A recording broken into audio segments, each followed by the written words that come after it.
CPIഎമ്മിന് ഭാരതവിരുദ്ധ വികാരമാണെന്നും അതാണ് മന്ത്രിമാരുടെ വാക്കുകളിലൂടെ പുറത്തുവരുന്നതെന്നും BJP സംസ്ഥാന ജനറൽ സെക്രട്ടറി MD രമേശ്. വിദ്യാഭ്യാസ മന്ത്രി പ്രോട്ടോകോൾ ലംഘിച്ചുവെന്നും MD രമേശ് ആരോപിച്ചു. ഭാരതമാതാവിനോടുള്ള അസഹിഷ്ണുതയും അസ്വസ്ഥതയും കമ്മ്യൂണിസ്റ്റ് പാർട്ടി നേതാക്കന്മാർ പ്രകടിപ്പിക്കുന്നത് അവരുടെ മനസ്സിലുള്ള ഭാരതവിരുദ്ധ ചിന്താഗതിയുടെ ഭാഗമായിട്ടാണ്. വിദ്യാഭ്യാസ മന്ത്രി ചെയ്തിട്ടുള്ളത് അങ്ങേയറ്റ പ്രോട്ടോകോൾ ലംഘനമാണ്. അദ്ദേഹത്തിൻ്റെ അഭിപ്രായം അവിടെ പ്രകടിപ്പിക്കാം.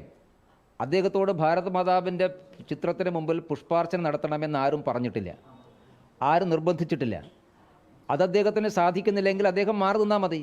രാജ്യത്ത് നിലവിലുള്ള പ്രോട്ടോകോൾ അനുസരിച്ച് 3ാം സ്ഥാനമാണ് ഗവർണർക്കുള്ളത്. രാഷ്ട്രപതിയും ഉപരാഷ്ട്രപതിയും കഴിഞ്ഞാൽ ഗവർണർ പ്രോട്ടോകോൾ അനുസരിച്ച് 3ാമത്തെ ആളാണ്. ഗവർണറുടെ പ്രോഗ്രാമിൽ വൈകി വരാൻ വേണ്ടി പാടില്ല. ഇന്നലെ ആ പ്രോഗ്രാമിൽ ശിവൻകുട്ടി വൈകിട്ടാണ് വന്നത്. സാധാരണ ഗവർണറുടെ പ്രോഗ്രാം എന്ന് പറഞ്ഞാൽ എല്ലാവരും വേദിയിൽ ഇരുന്നതിന് ശേഷമാണ് ഗവർണർ വരിക. എന്നിട്ട് മന്ത്രി അഭ്യർത്ഥന അനുസരിച്ച് ഗവർണറുടെ അധികാരം കുട്ടികളെ പഠിപ്പിക്കുന്നതിന് മുൻപ് മന്ത്രി പ്രോട്ടോകോൾ പഠിക്കണമെന്നും അദ്ദേഹം പറഞ്ഞു.